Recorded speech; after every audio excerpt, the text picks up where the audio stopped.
Hi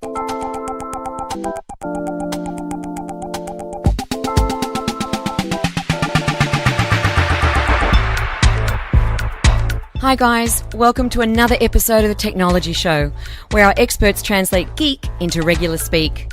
How do you feel about mixed reality versus virtual reality? And what are your thoughts? Gadgets or games? And where exactly are you on the battlefield of Windows versus Apple?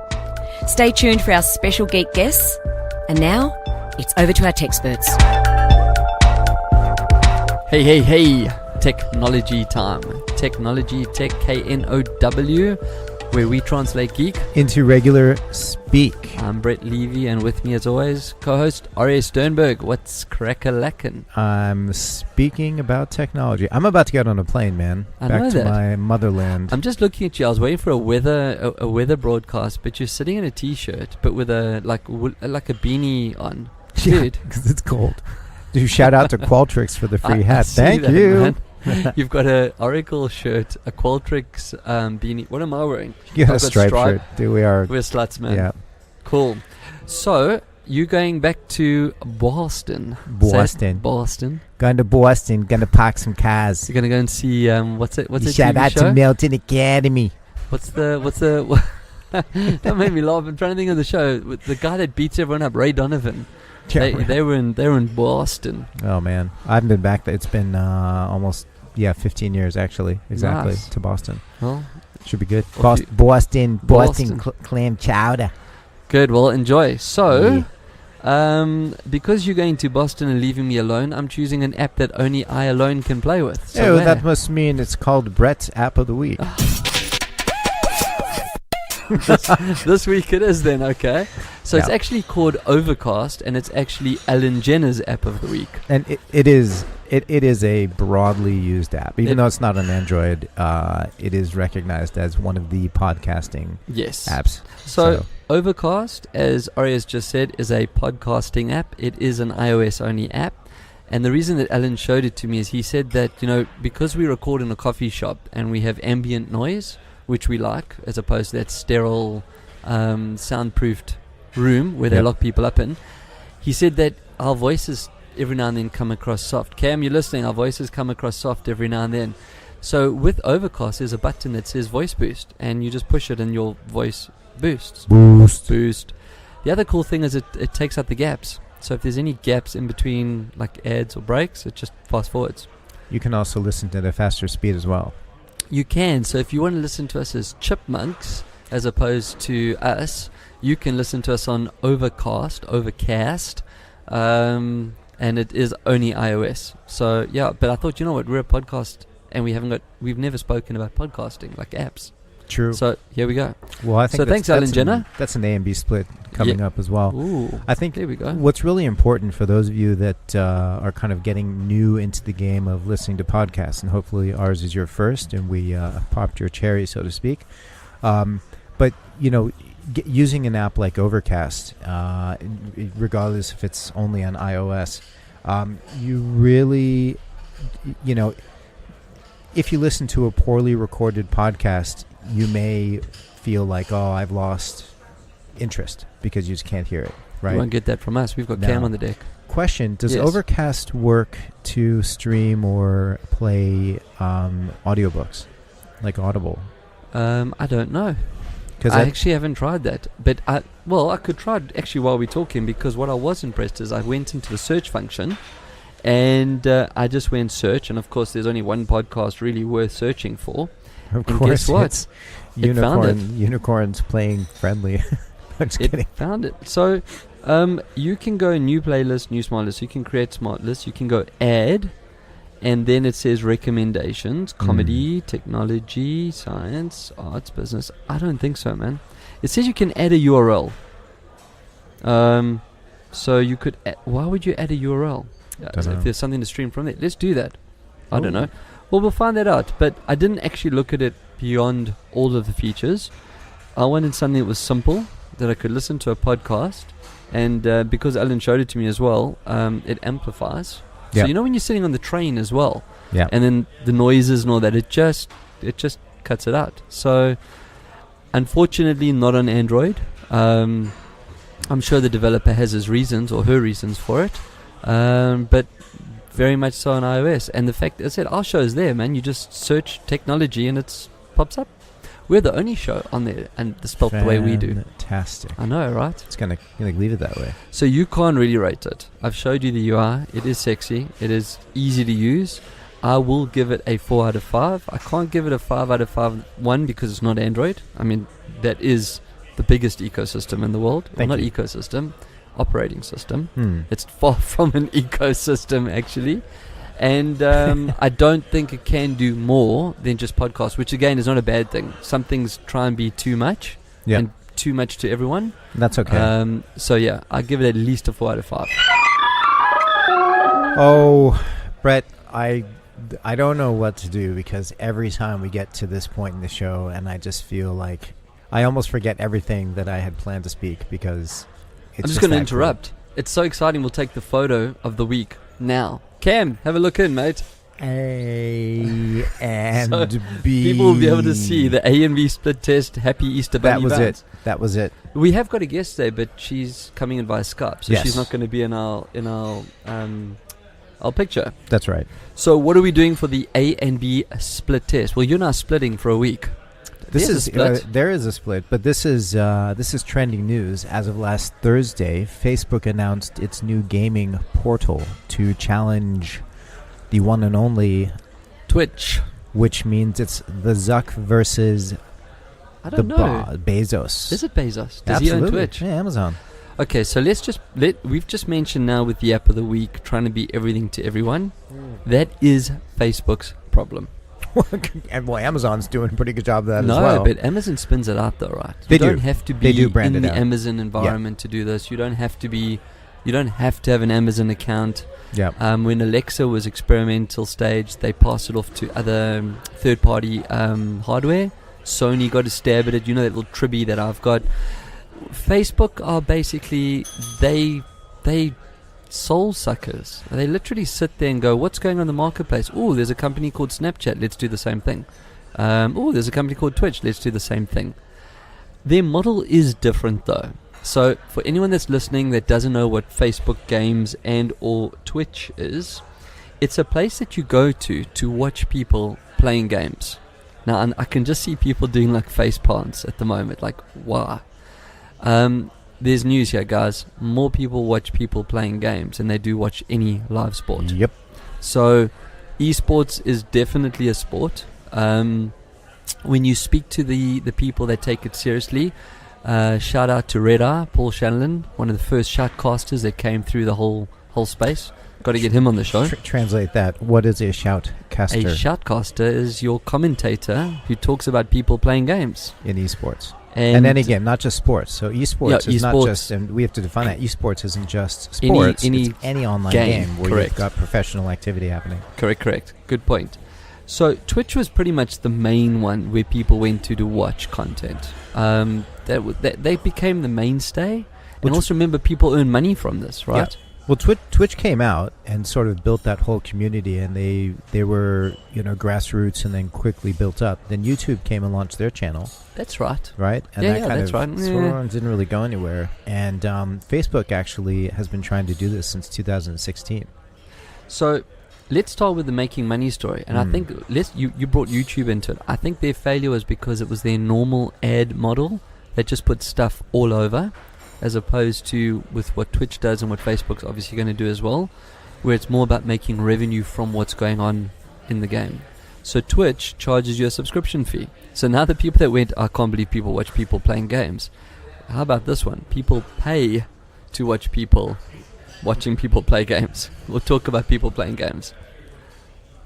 So you pay, if you wanted to watch me playing a game, you come to my Twitch channel and you pay to watch me playing games. Yes. I mean, you're watching. So, I mean... no, but just stop. You have to say it again, right?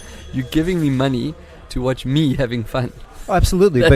Okay, so... But there's more to it, though. I mean, they're quite entertaining, some of these guys. Well, I don't know about you, but, I mean, we're same age, basically. I mean, I would spend hours and hours and, pocketfuls of quarters. And when that guy was on Street Fighter, who was just absolutely ridiculously incredible, he had a huge crowd behind him. So this isn't new. This is just a transition into... Well, now the internet helps it to be 90 million instead of 9. Mass consumption. And they figured out a way to, monetize not just the arcade taking quarters from the player, but actually, so there's... And this is a question for you, because I don't know about this, but I'm sure that there's the actual watching and the commentating. There's got to be betting. Not in Twitch itself. Not in Twitch itself. No. There's got to be a betting. I guarantee the right? big guys are on that already. Absolutely. No, guarantee. It's still outcomes based, right? There's still 2 teams going at each other. What is interesting with Facebook? Okay, so Facebook are actually calling it Level Up. Inside Facebook Gaming, which is their portal, they start talking about level up and earn money from fan support. Now here's where it gets interesting. Twitch charges a fixed fee. They charge you $5 a month. They pay $2.50 across to the game to the Twitcher, I suppose, the star. Have you got a Twitch, son? Yes, Dad. And I'm making 6 figures from it. And then they keep it. So it's a 50-50 clean relationship. Obviously, there's chance for merchandise sales, things like that, because like YouTube stars and Insta stars, they become celebrities. Facebook's doing it differently. They call them Facebook stars. And the fans can support their favorite gaming creator by purchasing and sending virtual goods and virtual gifts. So you're sitting there, you're shoutcasting about the game that you're playing, and you go, "Shit, I'm thirsty, man. I could send you a virtual beer or a virtual coffee or whatever it is, and I'll pay $1 or whatever that is. I don't know. That's up to the star, I suppose, to set that price." It'll be interesting to see, though, how else they monetize and if there's any rebate money. So if they bring in their ASUs, advertising standard units, those ads that you see down the side of the page, if they'll share some of that revenue with the stars. Or do they just keep that and say, "Hey, you're getting virtual goods and we're taking the ad spend"? But they say they're in experimental stage. You're saying they've been doing this for 2 years. It sounds like another Oculus, man. It takes 2 years to come to market. They had a partnership with Blizzard Games that they launched earlier on. And that kind of didn't really go anywhere. And so it's this building up of a platform. Now, the challenge that Facebook is going to have is they've been losing continuously that age of the younger players and the people that are jumping on Fortnite and everything else that people are there. Whoa. Right? So, Facebook has a lot of catching up to do, and it's kind of like, you were saying Snapchat. Even Snapchat, looking at the ages in Australia, it's an older audience. So that younger audience, where are they? What's the game the app that Cade uses to talk to his friends? Discord, right? Yep. So is there a Discord connection with Facebook? No, they use it as a separate standalone app. Yep. Remember, Facebook owns WhatsApp, so they'd never allow that. And Facebook is going to try to get into that. use Discord in tangent with what they're doing. Because that's where the game is. You see, that's where Bezos is different. He's not sticking up the middle finger and saying, "If you don't use my shit, you can't play." He's saying, if that's what you want to use, go for it, man, and let it play nicely with us. And that's where Facebook gets it wrong. Now, we know that Facebook is going to throw a ton of money at this. The question is this going to be a diversion, yet another diversion? Trending news was the biggest thing, and now they just axed it, right? Like, what else is going to come up and then get axed? Do you know why I think they will succeed? Purely because of the number base that they've got. They might find themselves carved into a market that Twitch isn't strong, or they might make it easier for wannabe gamers and wannabe stars to ramp up, because they've all got Facebook accounts already. So now it's a case of, how you do with your Insta, and you can have an Insta private account. Now you can have a fan page or stars level up account. And you can share that through your existing community. So you're not starting from ground zero. If you go to Twitch, you got to earn your credibility. You got to come in as a noob, and you got to work your way up. So I think they will succeed. They're going to throw a lot of money at the E3 gaming show coming up in LA in a week or 2 weeks time, I think it is, or a month's time, somewhere now. And I think they'll do well. Will they last? That's the question. So the only thing I'll add on is, at this moment in time, there are 49,000 live viewers on the top live channel on Twitch. It's got to be midnight, pretty late in the US, and that's where the bulk of gamers are coming on. 49,000 right now, right? Kids, go to sleep. But it's not just kids, no, though. it's That's not. a It's scary not. thing, And right? I know it's the guys and the girls down in the basement. I mean, our friend Pearly Ray. She'll be there. Yeah, we should actually have a chat with her and see what she thinks. Yeah. Anyway, folks, we'd love to hear from you because this is emerging. And if you are a gamer and you are either making money actively or you're an active watcher or a Twitcher, let us know. We'd love to hear how it's going for you. Hit us on Twitter at @T_knowledgy and use the hashtag A&B Split. Yeah. Or just hit us on there. We'll find it anyway. A&B Split. Ooh. Screens with a Z. You got to start saying Z. You're going back to the States. Z. Dude, I was trying to... I was filling in some form or something for the reunion. I was spelling Australian style. Good, with U's and all those good things. Man. Good on you, man. Good. I swore I would never do that, but now I'm just like the Arvo, the How do you spell honor? Macca's. How do you spell honor? H-O-N? H. O?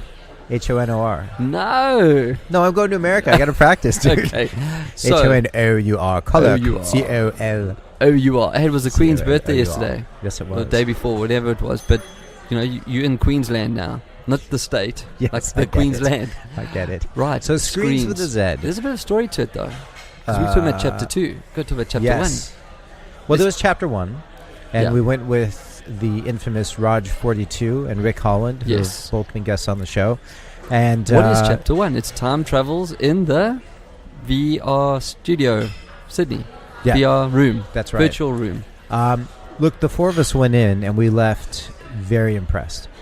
4 people playing at the same time. It's an escape room style experience, but because you're in VR and you're in the immersed space, they spend a lot of time and effort really just doing the environments right. And I think just for the listeners as well, you're in an immersed space. You're 4 players, but you're in 4 different rooms. Yep. We're not standing next to each Separate, other. like physically, Like you're separate you're booths. away from each other, but you can see but each other you in see space. each other and you play and you interact. And within 5 minutes, you forget that you're not next to each Yeah. other. Yeah. Now, when they push you, literally place you physically next to each other, it's very That's weird. freaky, yeah. Because you're kind of like, you feel like you'd be bumping into them, but you're not.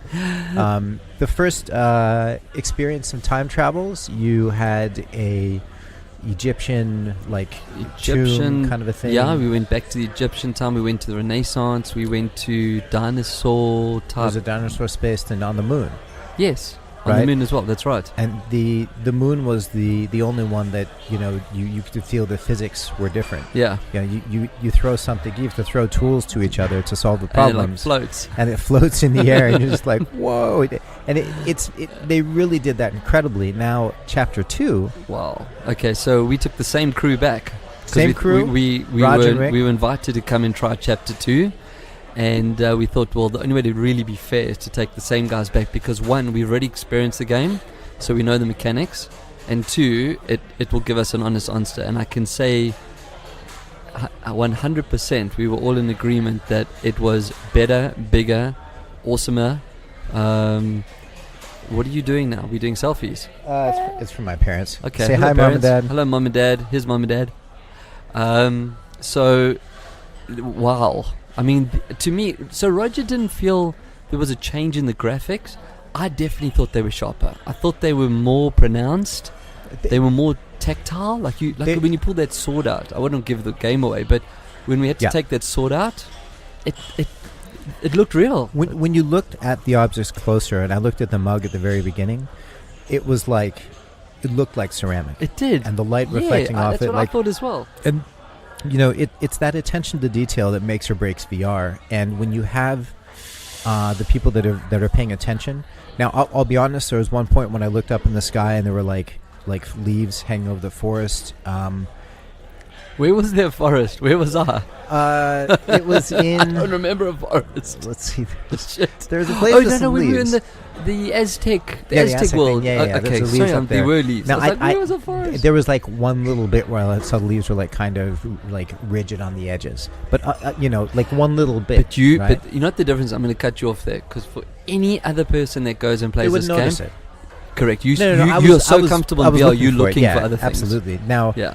the the experience, first of all, just getting there, solving problems, working hard together, was the start? teamwork. Oh man, Hey? just the first thing, we're like, what do we do? What So, do we do now? I mean, I right? think for the listeners, so you all in different rooms, you see each other, but you have to talk to each other and you have to work together. You're separated And we- in space in the VR. Yeah, you separate in space, and wow, that was a hard Yeah. start. You got to work together, and it, you know, for what you can do with this specific experience, and they know this, you know, team building, getting a company in there, going together, getting a team, especially a team. You got to get new people to work together and figure out how they think and solve problems together. Throw them in there, and after an hour, you're going to come out, and everyone, first of all, you're friends. Yeah. You know, and you just want to talk about it. And if you've never done VR before, you know, to the extent of the four of us have done it quite a bit, even then we stood outside for like 20 minutes rapping with Mark and the guys at the front desk. Yeah. Now, here's a question. So, first of all, we're doing the screens as a review because, I mean, this was screens with a capital screens. This was amazing. With a Z. No Would less. you, with a Z, would you recommend this as a first-time VR? Because that's what Alan asked me today. I showed him the video. There's an amazing YouTube video online on their site. I'll try and remember to share it. Okay. In fact, when I hear this and I do the show notes, yeah. I will share it. But Alan asked a very good question. He was like, if you've never done this before, I'm talking about proper immersion, which this is 100% immersed. Is this the right way to start VR? What's your view? So from a control perspective, you only have the triggers. That's what I said. So There's only triggers. So in that sense, it's fairly easy. I think it's less about VR, because when you get in, you will be flabbergasted. But the fact you actually have to do stuff, Yeah. you'll have four people working together. They are there to give you hints and tips to get you over the line. True. Yeah. If you, I mean, I would go in and preface and tell the people at the front desk and say, look, we really want to experience this. We don't want to get kicked out by not being able to solve this after Yeah, so let's pick up on 5 that. They're minutes. listening to you, so just for listeners as well, and we do recommend you go and play this game, both chapters, obviously chapter 1 first, but the controller, Mark, and his team are actually listening into your game, not because they eavesdropping. They're not peeping Toms. They're actually or Tammies. listening so that if you get stuck, you can ask for help, and the help's there. They'll make a subtle suggestion or something along those lines. But I think it is important to tell people that you've never been into VR before, and that way when they do the orientation, they might spend a bit more time getting you comfortable, getting the headset right, getting your lens level right, Yep. your headset, your mic, all that kind of stuff. But shit, it was good, man. And that's another thing, is that When we're playing level 3, chapter 3, please let there be a chapter 3. Oh, there'll be a chapter 3. Okay, good. If you've used HTC Vive, there's a cord that hangs off the back of the headset, and it pulls your head down. And my mother, when she has trouble using it because there's weight on the head. Yeah. Now they've ingeniously have these kind of pulley system. It's one of those belt clips that has an ID card that has a retractable, like exactly, your lanyard, retractable, and that's connected to the wire, so you don't and to the feel- roof, so it and to holds the it roof, off. exactly. Yeah. So you don't feel that weight on your head. It also allows you to move around the room with flexibility, Without as feeling if a it wire were- smack you every 2 seconds. Exactly. Dude, I was blown away, and I think we all were. Yeah. It definitely, if chapter 3 or when chapter 3 comes, we're going. Absolutely. So screens with a Z. Yeah, no, definitely. Virtual Room Sydney. So we're at the end of the show. We've reached that It's always point. the best. We save the best for last. That's so guest right. of the week, and unfortunately can't be in studio because she's in Singapore. But we have Rebecca Assice. How are you? I'm great, guys. How are you? We're good, thanks. At least we know that the technology works. Yep. Rebecca, you are the owner of Virtual Room, and that's what we were just talking about now with our screens review, and specifically Chapter 2 of Time Travel. So thanks for joining us on the show, and thanks again for hooking us up. We had a brilliant Friday afternoon where most people hit the pub. We hit 2342 BC and 7000 AD, and I don't know where we went, but we went 20,000 everywhere. leagues under the sea, up in the space station. It was great. Did you make it? Did you solve the mission in time? We did. We didn't the first time, Yeah. as in chapter 1. We didn't finish, but in chapter 2 we brought the same players again. So we went like same players, same team, same dynamics, and when I say we finished, we just finished. We just I mean, finished. literally like 7 seconds. Oh wow. Yeah, because one of our esteemed colleagues stuck his drone into the roof in the one scene, so we had a bit of a lockdown. Wasn't paying attention. But yeah, I mean, tell us about Virtual Room and how you got involved with this and all the awesomeness. Yeah, okay, sure. So Virtual Room, I guess it's one of those things that I would never have expected to be involved with. I've had a very traditional corporate career, working as a management consultant for many years with places like Deloitte and Oliver Wyman up here in Singapore. I was based in Sydney before I moved to Singapore. But this was just one of those random opportunities that kind of came up. 5 years ago, my husband was off on a bachelor party in Bangkok and played an escape room. And we'd never heard of these, and he really enjoyed it and said this is a very cool concept. And we looked into it and realized there was nothing in Australia around the escape room concept. Yep. So we quite quickly kind of approached the people in Thailand and took on a reasonably ambitious project to set up a network of escape rooms across Australia and New Zealand whilst we were based in Singapore. So that's been going for a number of years. We then had some friends in France who we got involved in the same business, Escape Hunt in France. And they had the clever idea to think about virtual reality and obviously realized that VR was going to be the next big thing in terms of the immersive entertainment experience and location-based entertainment as well. Yep. So they worked with a small software company in France to come up with a concept of a collaborative virtual reality adventure. They played all the existing concepts, didn't think any of them were good enough, and so wanted to create something better. And last April, as I was sort of watching what they were doing on their Facebook pages and things, I was like, let's, find out more, give them a call.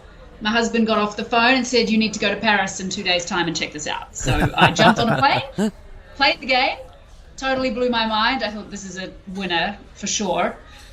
Came back and we decided to open a virtual room in Sydney and in Singapore, and they both opened in October last year. Yep. Awesome. Well, we must have been one of the first people to play then, because I think it was about October that we played. Yeah, wouldn't have been much after that. No.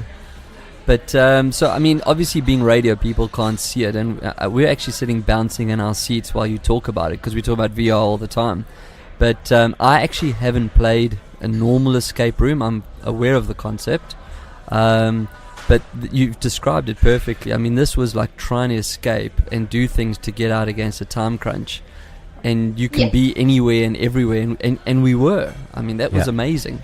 I'll just throw in, I've done a couple of escape rooms, by no means a master, and there are people that, they spend their lives just going out trying to solve them, and the escape room phenomenon has really just blown up in the last few years here. I'm starting to feel a little bit left out now. The number of escape rooms that came up is huge, but I think and we'd spoken about doing VR escape rooms before we knew this concept existed, because in an escape room you're limited by A, the physical space, B, what you can put in the room. Yeah. I did one just recently. It had a room set up with a bed and some other stuff, but you're limited by the four walls and the space. Whereas in VR, you could be a giant standing on a world and have to clear space for a land. You could have to build a Dude, we wore Aztec masks. All kinds of stuff, absolutely. And in this case, there's a theme, and you're a space, a time traveler, not a space traveler, time traveler. So, Rebecca, because we were speaking earlier in the review and talking about just the team building aspect of it. How much of I guess in your past life or current life as a management consultant, and the kinds of team building and change management and with all the technology coming up, how do you see VR playing a role, and particularly the virtual rooms that you've done, but in general with I guess accelerating and changing the way that we get trained and build our skills and do all that kind of stuff? I mean, I think there's a massive opportunity, and I think one of the useful things is having come from that corporate background. When we set up both the escape room business and virtual room, we've always had the corporate market in mind. So we've always wanted to be doing something that is appealing to the mass market. We've never gone about this with a view that we want to only appeal to the hardcore gamers. You know, there's other VR experiences out there where you can shoot zombies, and they're all very exciting, but that's not what we're about. Yeah. So that I think has influenced the type of business we've gotten into. I do think there's a massive opportunity for it to extend further. You know, the reality is a lot of corporates won't necessarily invest in their own large-scale or room-scale virtual reality setups, similar to like many of them didn't really invest in large-scale video conferencing setups. But they could use our facility potentially to do some of their training. And the training in that sense will be so much more immersive. I mean, it's not just white collar, it's blue collar as well. Imagine being able to train a mechanic with a virtual car there where they can actually see and move the parts. You know, it's much more rich and a better experience than, say, just looking at textbooks and things like that. 100%. So I'll just throw in one. In our day job, we do a lot of work with data and in the marketing space. But part of the most critical piece of understanding performance and success is being able to measure. And, being able to look at an individual in the space, looking at how they're making decisions, what they're looking at, and, focusing on what they're not focusing on, being able to do skills assessments. It's very interesting to, be able to extrapolate and say, okay, let's take, an entire division or a team to go in, or whether it's, learning how to operate a crane, or if it's, playing in the time travel. You really can begin to assess and understand the skill levels of people. We've spoken about, eye movement and eye tracking as well. A cousin of mine's a VP over at Tobii, eye tracking. And, it's that understanding that the closer we can get to, really the precision of measuring what's really happening, the better we can do at, improving, particularly in the training space. Yeah, I agree. And I also think there's a huge application for this for the virtual room time travel adventure, something like that, to be used in recruitment and assessment, as you touched on. Yep. I used to run a lot of the graduate recruitment processes in my firms, and we would do these case studies and simulated group work events. And, they're really just there, and you're going through as a group, and it's all written on paper, and you're doing little presentations.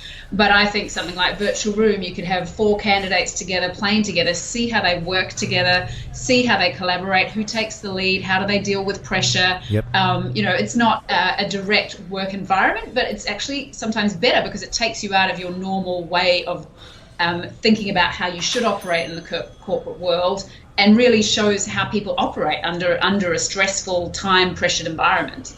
So I do think, I know with some of the escape rooms overseas, they've been used for recruitment, and we're certainly keen to explore all of those opportunities as the corporate world gets a bit more innovative in this space.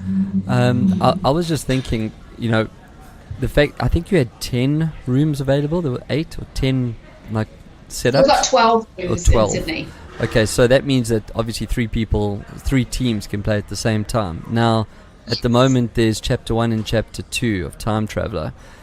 What does your roadmap look like for other games, and not even games, experiences? Because I think the key word here is this was an experience. Yeah.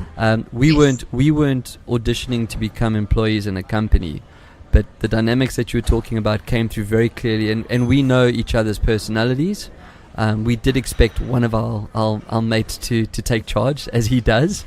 But, which we wrestled away from him. We did wrestle away from him, especially the burning torch and the pickaxe. But, how long does it take you to put something like this together? And what is the plans, if you're allowed to say? I mean, if you can't, you can't. But I want to get my fix more regularly, and I don't want to wait 3 or 4 months for the next chapter. How do I do that? Unfortunately, you'll be waiting longer than that. One of the things and one of the reasons VR has taken so long to hit the mainstream, because, VR technology has been around since the 50s and 60s.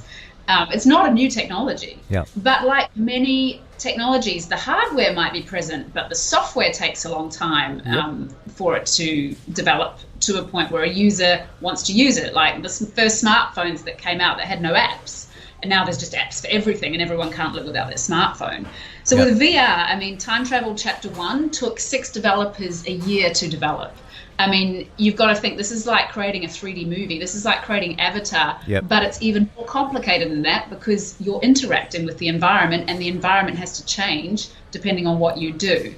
So the Chapter 2 took about 8 months, so they managed to shave a little bit of time off. But we're still looking at a really hefty, long development cycle at the moment to get the high-level quality that we're after at Virtual Room. Important, You know, you can definitely push out in a couple of months a really simple 5-minute VR experience. But if you want incredible graphics, if you want it to be collaborative, so multiplayer, and if you want it to last like 45 plus minutes, there's a long development cycle. And of course, we only hope that's just going to get shorter and shorter, and I'm sure it will. But that's one of the reasons why there hasn't been good quality VR experiences available today. It's a big investment and it takes time. I fully understand that, and I'm going to beg and plead that you don't ever cut back on your quality, because that's one thing that I definitely noticed. Absolutely. That even though you cut down by 4 months, I personally felt the graphics of Chapter 2 were even better than Chapter 1, which means that it's obviously taking advantage of the new tech. I know that Aryeh was actually going to ask you, so I'll let him jump in and carry on as to what the next stage is if you even look at the different technologies. Yeah. So we, I'm not sure if you looked at our background, but we, aside from being, working in the digital marketing space, both Brett and I have just huge actual hands-on experience with AR and VR and developing apps and launching in different countries. And one of the emerging, not trends, but what's absolutely going to happen is the development of peripherals that deliver the haptic experience. Now, whether it's just the haptics that are built into the controllers now, to gloves, to we have a platform that we wrap here called Ultra Haptics, which uses sonic waves to actually deliver a haptic experience of touch in the air. That it may have been just the controllers of the game, but one thing we felt was missing was, I don't remember in the first round, but in this round, we all noticed very clearly there wasn't the haptics. No, we didn't get that same feedback. Yeah, and again, we're talking or from a level of experienced players. I don't think anyone would pick that up. No. But we were playing looking for all the things that we would want as developers and or aficionados, for lack of a better description. And again, it was a fantastic experience. But are your guys in France looking at haptics and better haptic simulation, whether it's a suit or a headgear or handgear or... Yes, absolutely. Look, there's always a fine balance with this stuff about creating an excellent customer experience and then adopting a technology too quickly or too early that doesn't deliver that excellent seamless experience. So there's a balance. So part of the reason, there's other VR experiences out there where you're completely free roam, you've got a computer backpack, you're walking around. Yep. But that comes with challenges as well. I mean, they can't necessarily play for as long. The battery packs heat up. They become uncomfortable. They're heavy. So again, going back to what I said, we want to bring VR to the masses. We want to bring it to the 10-year-old kids who are having a birthday party. We want to bring it to the grandmas and the grandpas who want to take their grandkids out for a fun and interesting afternoon. We want to bring it to the corporate groups, and we have brought it to all of those. So part of that is dealing with technology that's definitely stable, that's going to be comfortable and usable by the majority of people who are not necessarily highly techie like you guys are, or who are highly experienced in VR. But absolutely, the next evolution, they will always be looking and assessing as to how they can incorporate the haptics. And as those technologies get more advanced and more reliable, we would certainly be looking, nothing's off the table, right? I mean, we don't use a wireless headset simply because it's going to drain too fast and the batteries won't last long enough, and we wouldn't want someone's game experience being cut into. But in a year or two, that might be totally fine. We can move to wireless headsets because they've got long battery life. So all of that stuff is always constantly being assessed. And definitely we'll bring in the haptics when it's ready. Well, Brett and I drank the Kool-Aid quite a few years ago. It sounds like you guys did as well. But the whole cyberpunk, Ready Player One kind of future, to the very furthest degree, plugging into the Matrix and, sort of giving up whatever real life for a fantasy. While we're not, I don't think anyone's a proponent of that. Like, where do you see that fitting into, the near and far future with, the advances that we know are going to come in the tech and the hardware and the software? Oh, it's tough. It's hard to know, right? I mean, there's something like this has taken much longer, I think, to reach an evolution where we are today. Like, we would have thought we would have had better VR experiences, 10, 15 years ago. Yep. Look, there's going to be a massive game changer. It's the combination of all. People talk about us being in the sort of the fourth revolution. Yep. Now, where you've got the Internet of Things, you've got AR and VR, you've got robotics coming in. All of that's going to be massively game changing on everything of our lives, like from the way we do our jobs to where we get our food from.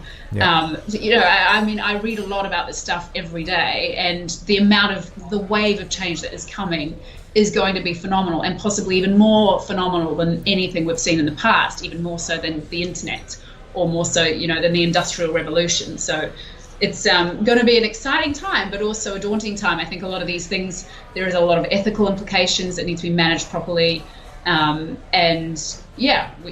just need to make sure it's all the self-driving cars, all of that stuff, that they're safe, and it's going to take a bit of time. Yeah. Well, unfortunately, we've got to that end of show time. It always goes so quickly. Definitely want to thank you for making the time and taking the time, given that we know there's a very, very soon addition to the family coming. Congratulations on that. Yep. So, Yes. in fact, we could maybe tune back in and do this all in VR and that again. And one day we actually see you when we're talking to you in the podcast. Maybe we'll do it from Virtual Room. But well done. I mean, it really, it went from excellent to even more excellent and awesome, as opposed to here goes another version that needed to be kicked out quickly. So like Bill and Ted's review. Yeah, the quality control was fantastic. I don't know if I can wait 8 months for chapter 3, so please just ask them if they can do it in 7.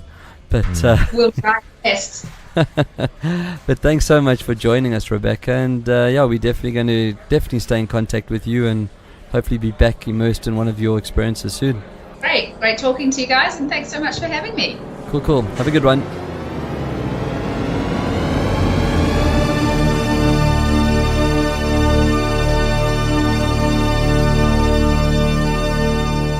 So we didn't quite get to do an XR section. I know, but it was really an XR show. XR all over the place. VR show, actually. Well, it was VR, yeah. No, that was awesome. Hey, so where can our avid listeners find the virtual room? Yeah, I mean, unfortunately, we actually didn't get Rebecca to give us the URL, but don't worry, I got it. So it's sydney.virtual-room.com. That you'll see the trailer there that I was talking about. Remember, I said I actually need to put a trailer up.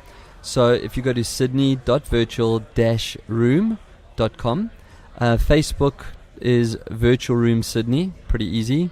Instagram, Virtual Room Sid, SYD, and Twitter is also Virtual Room Sid.